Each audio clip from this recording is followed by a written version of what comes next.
Seorang anak di desa Tambak Rejo, Kediri, Jawa Timur membunuh ibu dan pamannya sendiri. Selain itu, pelaku yang berinisial MN usia 25 tahun itu juga melukai tetangganya dengan sebilah parang hingga dilarikan ke rumah sakit. Dari hasil pemeriksaan sementara, pelaku diduga mengalami gangguan jiwa. Memang kadang-kadang ada ini sih, ada gangguan, kadang normal, kadang ada gangguan. Mungkin pas hari ini tadi hanya ada ibunya aja di rumah, akhirnya ada gangguan. Nah, dia sampai menganiaya ibunya, kemudian keluar ada Pak D-nya, akhirnya juga dianiaya sampai meninggal juga. Akhirnya ada 2 korban meninggal, 1 pas lari ini dikejar sama masyarakat, ada 1 masyarakat yang masih luka-luka. Jenazah kedua korban kemudian dibawa ke Rumah Sakit Bayangkara Kediri untuk divisum. Kasus ini kini ditangani Satreskrim Polres Kediri untuk penyelidikan lebih lanjut. Dari Kabupaten Kediri, Jawa Timur, Afnan Subagio, iNews melaporkan. Lantaran tak diberi uang, seorang suami di Musirawas, Sumatera Selatan tega membakar istrinya hingga luka bakar 75%. Pelaku melarikan diri dan masih dalam pencarian polisi.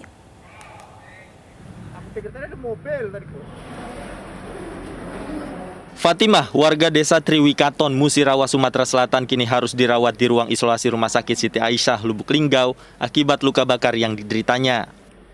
Korban luka bakar hampir 75% di sekujur tubuh karena perbuatan suaminya, seorang residivis yang kabur dan dalam pencarian polisi. Peristiwa terjadi saat korban yang sedang memasak di dapur tiba-tiba dihampiri oleh pelaku yang langsung menyiramkan bensin ke tubuh korban dan membakarnya. Korban yang panik berusaha memadamkan api sambil berteriak meminta pertolongan warga. Api akhirnya bisa dipadamkan dan korban dibawa ke rumah sakit. Dia tuh kadang masalah uang lah. Oh, masalah uang kemarin. Masalah uang kurang mungkin. Pelaku tega membakar istrinya lantaran kesal karena saat meminta sejumlah uang tak diberi oleh korban. Dari Musirawas, Sumatera Selatan, Amri Wijaya, iNews melaporkan. Seorang guru di Sampit, Kabupaten Kota Waringin Timur, Kalimantan Tengah dibekuk polisi karena tertangkap tangan mengedarkan sabu. Penangkapan dilakukan di rumah saat transaksi narkoba sedang berlangsung.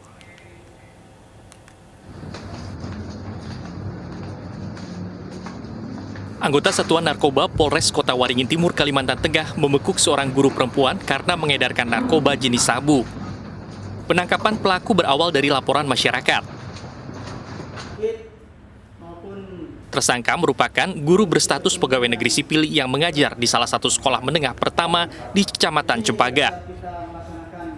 Penangkapan dilakukan di rumahnya saat transaksi narkoba berlangsung. Polisi menyita barang bukti 7 paket sabu seberat 55 gram. Dan salah satunya adalah oknum pegawai negeri yang berada di Kabupaten Kota Waringin Timur sebagai guru di SMP Cempaka, di salah satu SMP di Kecamatan Cempaka sebagai sub bandar. Mungkin di atasnya pasti ada bandarnya, tapi kita sedang melakukan upaya ungkap jaringan. Sejak 17 hari terakhir, Polres Kota Waringin Timur mengungkap 7 kasus peredaran narkoba. Polisi menyita total 53 paket sabu seberat 86,27 gram. Dari Kota Waringin Timur, Kalimantan Tengah, Normansyah, iNews melaporkan. Selebritas Gaga Muhammad divonis 4,5 tahun penjara terkait kasus kecelakaan lalu lintas yang menyebabkan selebgram Laura Anna lumpuh hingga meninggal dunia.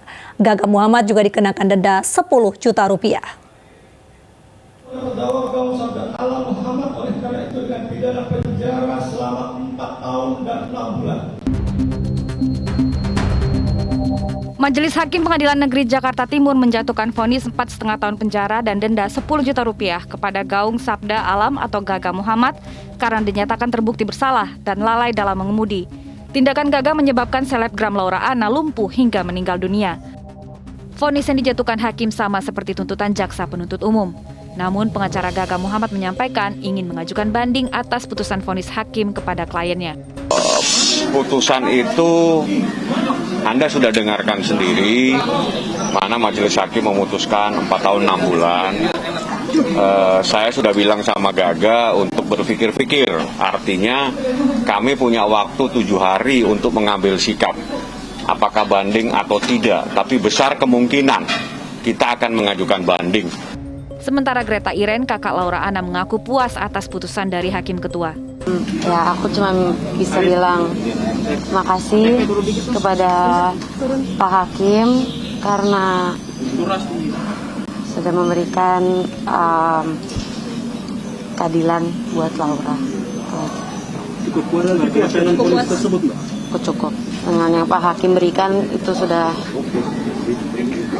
dia yang paling ngerti, dia yang tahu, dan kalau menurut dia itu cukup berarti ya sudah cukup. Desember lalu, selebgram Laura Anna meninggal dunia di usia 21 tahun. Sebelum meninggal, Laura Anna keluhkan sesak nafas. Gaga Muhammad dan Laura Anna menjadi sorotan publik saat kecelakaan menimpa mereka. Namun Gaga tidak bertanggung jawab. Saat itu, Laura dan Gaga berada di dalam satu mobil dan mengalami kecelakaan. Laura menuding Gaga di bawah pengaruh alkohol saat mengendarai mobil hingga menyebabkan kecelakaan. Laura lumpuh dan menuntut Gaga hingga ke pengadilan. Tim Liputan iNews melaporkan. Pemirsa, polisi menetapkan pengasuh sebuah pondok pesantren di Balikpapan sebagai tersangka karena mencabuli dan diduga memperkosa 13 santriwati. Penyelidikan polisi, para korban diiming-imingi uang Rp20.000 hingga Rp50.000.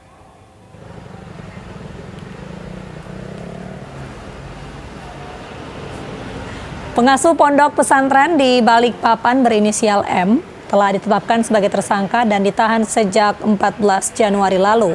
Dari penyelidikan polisi, M diduga mencabuli dan memperkosa 13 santriwati di bawah umur. Para korban diiming-imingi uang dan diajak membeli pakaian.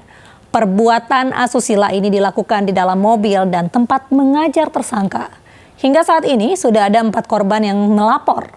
Polisi mengimbau para korban lain untuk juga ikut melapor. Pencabulan tersebut sudah dilakukan M sejak tahun 2020. Pelaku ini mengiming-imingi sejumlah uang antara 20 sampai 50.000 dan ada beberapa santriwati yang dibelikan pakaian. Diajak jalan-jalan, diajak makan keluar, dan peristiwa itu terjadi kebanyakan di dalam kendaraan, di mana santriwati tersebut diajak jalan-jalan oleh pelaku. Ada juga yang dilakukan di lingkungan pesantren juga ada di dalam. Gitu. Kalau rentan usianya? Rentan usianya dari Polisi mengamankan benda pusaka yang dilaporkan hilang dari Museum Lapa Wawoi Bone, Sulawesi Selatan. Pencurian itu diduga terkait sengketa antara keluarga kerajaan dan pemerintah Kabupaten Bone.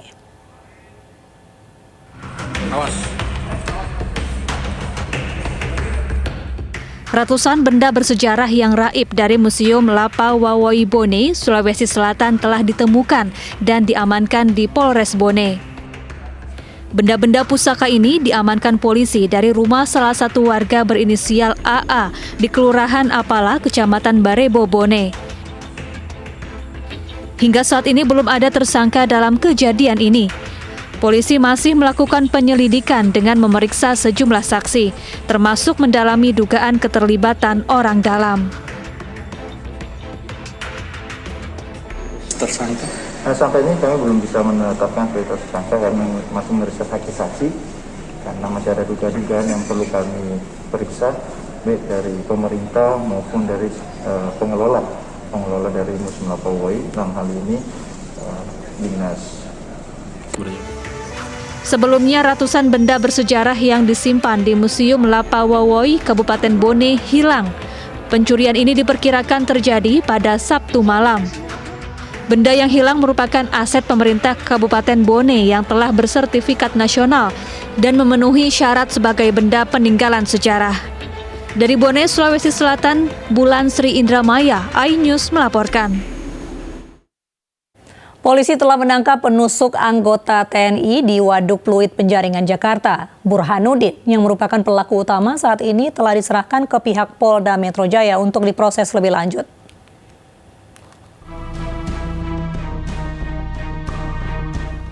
Burhanuddin, pelaku penusukan dalam pengeroyokan di Waduk Pluit, Jakarta Utara yang menewaskan seorang anggota TNI Angkatan Darat, akhirnya tertangkap. Burhanuddin ditangkap di kawasan Muara Baru, Jakarta Utara, Rabu dini hari dan langsung diserahkan ke Direktorat Kriminal Umum Polda Metro Jaya. Burhanuddin merupakan pelaku utama yang menusuk Pratu S dalam insiden pengeroyokan di Waduk Pluit Minggu dini hari lalu. Dari 8 orang yang ada di TKP, 7 orang sudah berhasil kita amankan, ya. Kemudian dari hasil pemeriksaan 4 orang sudah kita nyatakan sebagai pelaku dan 3 orang masih kita dalami dan masih kita periksa sebagai saksi. Dari 8 orang yang sudah ditangkap, 4 orang sudah ditetapkan sebagai tersangka, yaitu Burhanuddin sebagai pelaku utama, R, AS, dan A. Polisi masih memburu 1 orang lagi berinisial J yang juga berada di lokasi kejadian.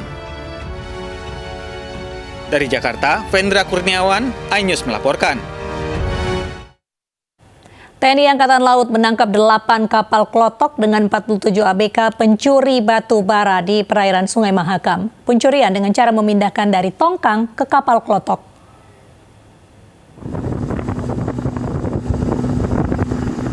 Pangkalan TNI Angkatan Laut Balikpapan, Kalimantan Timur menangkap 8 kapal klotok dengan 47 ABK yang mencuri batu bara di perairan Sungai Mahakam. Untuk mengelabui petugas keamanan, pencurian dilakukan pada malam hari. Modusnya dengan cara memindahkan batu bara dari kapal tongkang ke kapal klotok. Ditemukan kegiatan di mana kapal-kapal kita kenal di sini kapal klotok melaksanakan pemindahan batu bara dari tongkang menuju perahu-perahu mereka. Dan selanjutnya dilaksanakan pengejaran oleh anggota Posal dan selanjutnya dibawa ke Pos Anggana untuk dilaksanakan lebih lanjut terkait dengan penindakannya. Selanjutnya 8 kapal klotok dan 47 ABK beserta 31 ton batu bara curian diserahkan ke polisi untuk proses hukum lebih lanjut. Dari Samarinda, Kalimantan Timur, Mas Kardiansyah, iNews melaporkan. Ibu-ibu rela mengantri untuk membeli minyak goreng murah. Informasinya sesaat lagi.